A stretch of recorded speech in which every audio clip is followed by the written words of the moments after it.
look, they were terrific. There's no doubt about it. I told you guys my only regret about it, I said this during the break, was that it ruined a good night. I was looking forward all day to that game, had my popcorn ready, to quote T.O., and it was just over within maybe 47 seconds or something like that. And so other than that, the Lakers were great. I was impressed that they sustained the lead. They went up 15-0, obviously, and really never let it get below 20 for the most part, and even pushed it up into the 30s, the lead. That was impressive because we've seen teams, particularly the one that myself and Skip have picked to win the championship, the Clippers, jump out to these big leads and then lose them and then find themselves in a nail-biter. So that was impressive that the Lakers sustained that. Look, in today's day and age where the three-point shot is so prominent, comebacks are a dime a dozen. You see teams come back from 15, 20 down all the time. So that was impressive that the Lakers could sustain the lead. And I'm going to credit LeBron James for that. I can talk about his stat line, the 30 points, the 12 field goal attempts, 30 points. That's incredible. 4 for 5 from 3, the 10 dimes, all that, right? What? And LeBron is finding, and you guys know, I've been beating this drum. LeBron is finding that balance between being the aggressive scorer and yet being the playmaker and setting his teammates up. Some of that may be that Alex Caruso's on the ball a little bit more, and that puts LeBron off the ball. So whatever the case, he is doing a great job with that. But I'm going to look at his leadership in that he has maintained his belief in his teammates. And I think that has built their own confidence up to the point where two of the areas they were struggling in mightily, perimeter defense and perimeter shooting, one of them seems to be solved, and one of them has improved. Their perimeter defense, look, you guys know I picked them to win this series, and really that gave Portland very little chance. But I did think Dame and CJ would go off, even if the Blazers lost. And they have done a great job in their perimeter defense, the Lakers, staying in front of those guys, forcing them off the three-point line, and then when they get to the rim, they got to deal with the big guys and finish over them, which has been tough for them. So their defense seems fixed, and the three-point shooting still up and down, but at least they're shooting it much better than they were. Yesterday, they hit 17 threes, 44%. But for all of that, there still is a red flag, and it was at the foul line. Yes. Yesterday, right, 20 of 30, 67%. That is what they've shot in the bubble, and we know that's not an aberration. They were 28th in free throw shooting for the season. So that's a red flag that Lakers fans need to look at. And look, I don't know. It's got to be mental because these guys can shoot free throws. But I don't know if they can fix it in this small time. But it is something that could hurt them going forward. Go ahead, Skip. I don't want to talk right now. I want to hear more goat talk. You want to hear the goat? I want some goat talk. I mean, come on, lay it on me. How efficient must you be? You take 12 shots and get 30 points. It's extraordinary. I mean, I've never seen anything like it before. I mean, I knew it was over. When I saw the score 24-8, and then I looked up, it was 8 minutes and 24 seconds. I said, it's over. I said, Kobe's in the building. He grabbed him a seat and said, okay, guys, I'm watching this game. Now do what you do. Wow. It was over from that point on, Skip. It is meant to be. It's destiny. It was meant to be. It was, and I kept telling you, oh, LeBron. I said, look, the guy, the first game is normally a feel-like game. If he can win that by feeling you out, so be it. But, boy, you went back at that lab. He said, well, they doing this. They moved chess piece A over here. They moved that one over there. This is what my counter. And he ain't looked back. Now, he done dropped a 38, 12, and 8 on you, and then he came back on 12 field goal attempts. Now, Skip told me, say, I want him to drive the ball. Drive it, LeBron. Can't nobody stop you. He drive the ball. It's the Trailblazers, and they got the adequate, that's the appropriate name because all they do is trail. Come on, LeBron, let me show you. That's a good line. Did you come up with that? You did. Oh, I did. Thank you. Come on, LeBron, shoot the three. Let me see what kind of... He pulls up from Belgrade. I don't know if you ever heard of Belgrade, Florida, but it's down at the bottom.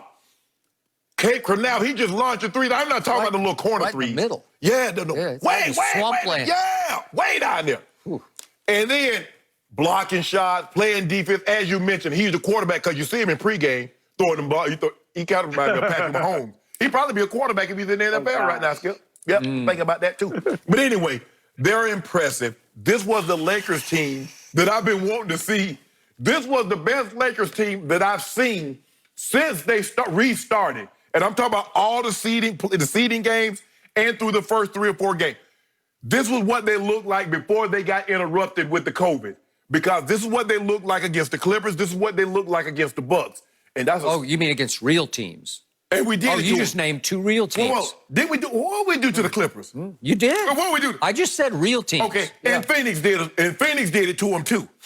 And everybody, and Luka by himself with no Porzingis is doing it. But anyway, this is about the GOAT.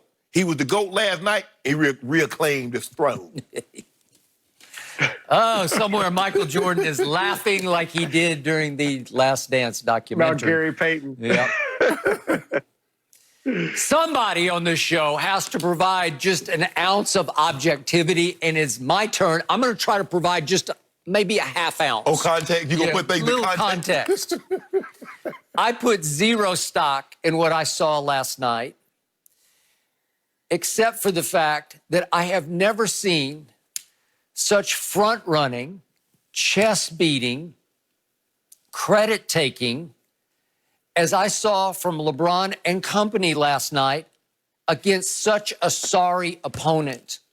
I first guessed this. I told both of you before this series started, this is a mismatch. It's a joke.